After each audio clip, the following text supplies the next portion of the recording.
ዓለም ተለዋዋጭ በሆነ ኢኮኖሚ ሁኔታ ላይ ነች። በአንደኛው የዓለም ጫፍ የሚከሰት የኢኮኖሚ እድገት ወይም ውድቀት ለሌላኛው የዓለም ጥግ አሉታዊ ወይም አዎንታዊ ተጽዕኖ ያስከተለ ነው።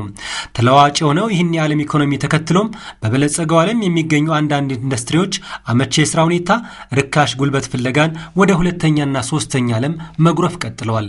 ከከፍተኛ ቴክኖሎጂና መጠነ ሰፊ ካፒታል ይልቅ ሰፊ ጉልበትን በአነስተኛ የገንዘብ ወጪ የሚጠቀሙትን እነዚህ ኢንዱስትሪዎችም ብዙዎች ስደተኛ የሚሏቸው ለዚሁ ነው። ምቹ ፖሊሲና ስትራቴጂ የነደፈ የነቃ ቀድሞ የተዘጋጀ ሀገርም የቅድሚያ መዳረሻቸው ይሆናል። ማኑፋክቸሪንግ፣ የጨርቃ ጨርቅና የልብስ ስፌት ኢንዱስትሪዎች፣ የግብርና ውጤቶችን መሰረት ያደረጉ የአግሮ ፕሮሴሲንግ፣ የስጋ የቆዳና ቆዳ ውጤቶች ኢንዱስትሪዎች በዚህ ረገድ ተጠቃሽ ናቸው።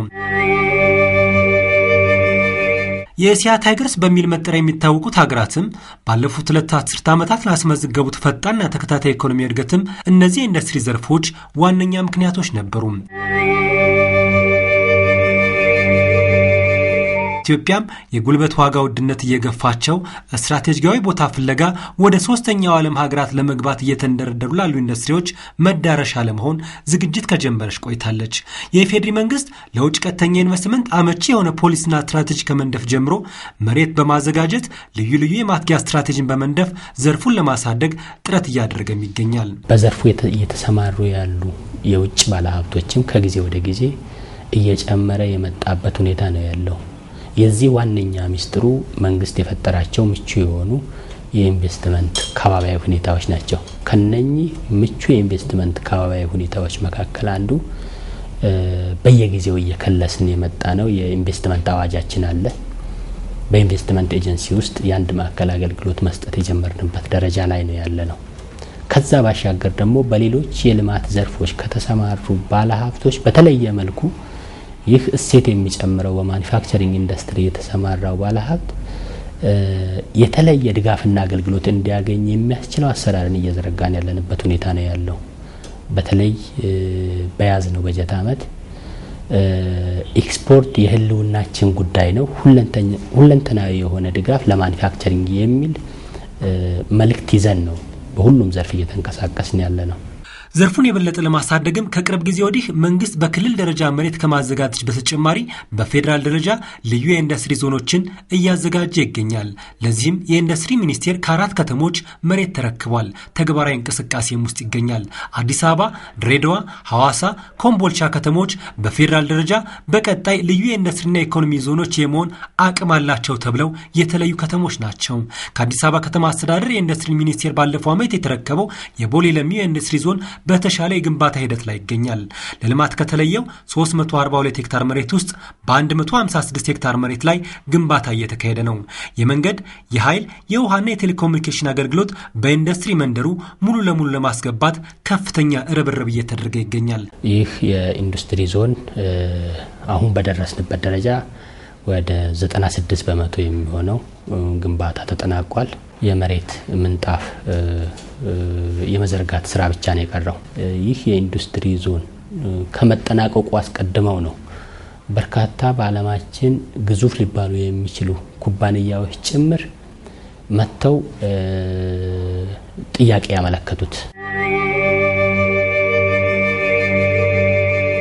ይህ የኢንዱስትሪ ዞን ተጠናቆ የመጀመሪያው ዙር ብቻ ተጠናቆ ሙሉ በሙሉ ባለሀብቶች በውስጡ ገብተው የማምረት ስራ ሲጀምሩ በቀላሉ ከ20 ሺህ በላይ ዜጎች የስራ ዕድል ተጠቃሚ እንደሚሆኑ ነው የሚያሳየን።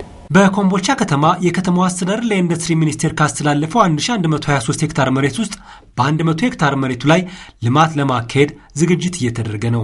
በሐዋሳ ከተማ 270 ሄክታር መሬት ለዘርፉ ተከልሎ የሳይት ፕላን እየተዘጋጀ ይገኛል። በግል የሚለሙ የኢንዱስትሪ ዞኖችም አሉ። በአንድ ቻይናዊ ባለሀብት በኦሮሚያ ክልል ዱከም አቅራቢያ ያለው የኢስተርን ኢንዱስትሪ ዞን አንዱ ነው። ዞኑ የ6 ተጨማሪ ፋብሪካ ግንባታዎችን አጠናቋል። ለክራይም ዝግጁ ሆኗል። በግዙፍ የኢንዱስትሪ ዞን ውስጥም በኤክስፖርት ምርት ላይ ያተኮሩ የማኑፋክቸሪንግ ኢንዱስትሪዎች ይሰባሰቡበታል ተብሎ ይጠበቃል። ለምርት ግብዓት የሚሆኑ ጥሬ ዕቃ አቅርቦት፣ ለወደብ ያላቸው አመችነት ለኢንዱስትሪ የመንደሮቹ ቦታ መረጣ ዋነኛ ምክንያቶች ናቸው። ከጅቡቲ ወደ በቅርብ ርቀት ላይ የሚገኘው የድሬዳዋ የኢንዱስትሪ ዞን ለዚህ አይነተኛ ማሳያ ነው። 1051 ሄክታር ስፋት ያለው ይህን የኢንዱስትሪ ዞን እውን ለማድረግም የአዋጭነት ጥናቱ በዓለም ባንክ ተካሂዷል። ይህን ስራ ወደ አዲስ ምዕራፍ ለማሸጋገር የሚያስችል ስምምነትም የኢንዱስትሪ ሚኒስቴር ከአንድ የቻይና ኩባንያ ጋር ሰሞኑን ተፈራርሟል። በቻይና ቤጂንግ ኢንተርናሽናል ሆቴል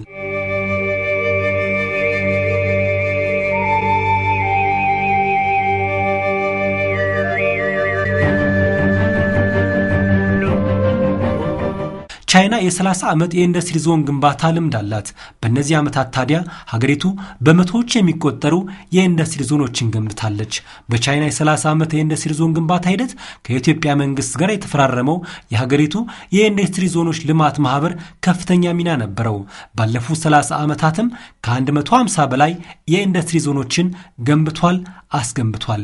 ከዚህም ባለፈ ወደ ኢንዱስትሪ ዞኖች የሚገቡ ዓለም አቀፍ ኩባንያዎችን በመልመል ወደ ስራ እንዲገቡ በማስቻል ዞኖችን በማስተዳደር ሂደት የዳበረ ልምድ እንዳለው ተነግሮለታል። ይህን ኩባንያ ከኢትዮጵያ መንግስት ጋር እንዲሰራ ለማስቻልም በቻይና የኢትዮጵያ ኤምባሲ ከ1 ዓመት በላይ የዘለቀ የጥናትና የድርድር ጊዜን አሳልፏል። ይህንን ረዥም የድርድርና የማግባባት ስራ ተጠናቆ ነው እንግዲህ ነሐሴ 24 2005 ዓ.ም የስምምነት ፊርማው እውን የሆነው።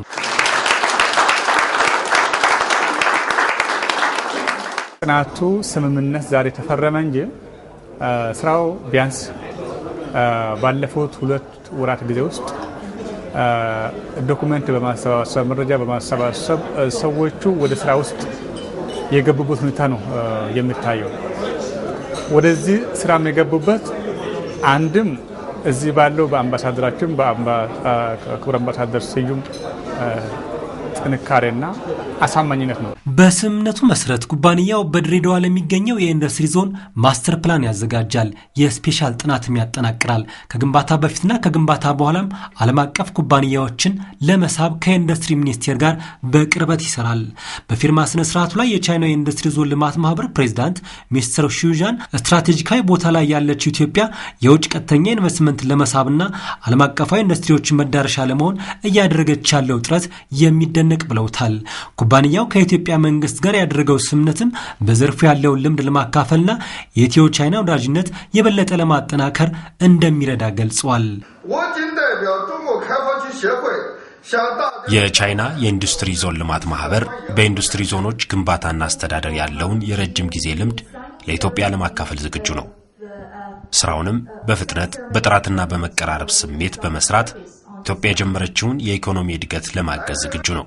በቻይና የሚገኙ ታዋቂው ዓለም አቀፍ ኩባንያዎች በተገኙበት የተፈረመው ይህ ስምምነት ኢትዮጵያ የዓለም አቀፍ ኢንዱስትሪዎች ቀልብ እንድትገዛ ያስችላታልም ተብሏል። በፊርማ ስነ ስርዓቱ ላይ ኢትዮጵያ ከመጠነ ሰፊ ካፒታልና ውስብስብ የቴክኖሎጂ ኢንዱስትሪዎች ይልቅ ግብርናን መሰረት ያደረጉ ኢንዱስትሪዎች ላይ ትኩረት እንደምታደርግ የገለጹት ደግሞ ስምምነቱን የተፈራረሙት የኢንዱስትሪ ሚኒስቴር ዴኤታ አቶ ሲሳይ ገመችስ ናቸው።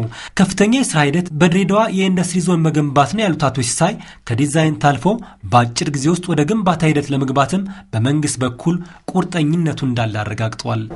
ዓመት ባልሞላ ጊዜ ውስጥ ወደ መደበኛ ግንባታ የምንገባበት ነው የመሆነው። ዓመት ባልሞላ ጊዜ ውስጥ የኛን ሀገር ከዚህም ከሌላ ቦታም ተጨማሪ የተሻሉ ባለሀብቶችን የምናገኝበትን እድል ነው የምናገኘው። በቻይና የኢትዮጵያ አምባሳደር ስዩም መስፍን በበኩላቸው ስምምነቱ ሀገራችን ወደ ኢንዱስትሪ መር የልማት ስትራቴጂ ለማሸጋገር ለሚደረገው ጥረት መሰረት የሚጥል እንደሆነ አብራርተዋል። ትልቅ የመሰረት ድንጋይ ወይ ማዕዘን ድንጋይ አስቀምጠናል። ለተያያዝነው የኢንዱስትሪና የስትራክቸራል ለውጥ ጉዞ ትልቅ አቅም የሚፈጥርልን ድርጅት ነው። የኛ ብዙ ሰው ኃይልን የሚቀጠር የኤክስፖርት ምርቶችን አምርተንበት ወደ ውጭ ልከን ሃርድ ከረንሲ እንድናገኝ የሚያግዘን ከኛ ግብርና ጋር የተያያዘ በዚህ ኤሪያ ላይ ፍላጎት ያላቸውን ባለሀብቶች የምናመጣበት ኢንዱስትሪ ዞን ነው። ኢንዱስትሪዎችን በአንድ አካባቢ ማልማት ለፈጣን ኢኮኖሚ እድገት ለስራ አመቺ መሆኑን የተናገሩት አቶ ስዩም የቻይና መሰል ሀገሮች ተሞክሮ ይህን ማሳካት እንደሚቻል አብነት ነው ብለዋል። የኢንዱስትሪ እድገታችን እጅግ በተጣጠፈና ባጠረ ጊዜ መነሳት ከቻለ ነው የኢኮኖሚያችን አስተማማኝ በሆነ መንገድ ሊጓዝ የሚችል። የ5 ዓመት የጂቲፒ ፕሮግራማችን በግልጽ አስቀምጦታል።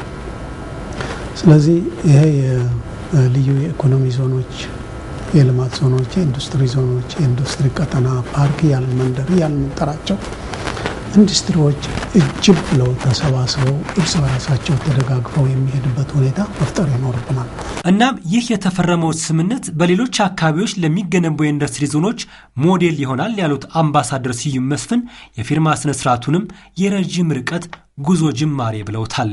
ስለ አንድ ፕሮጀክት ወይም ስለ ድሬዳዋ የልዩ የኢኮኖሚ ዞን እና ቀጠና ብቻ አይደለንም እየተፈራረምና እየተስማማን ያለ ነው። ዛሬ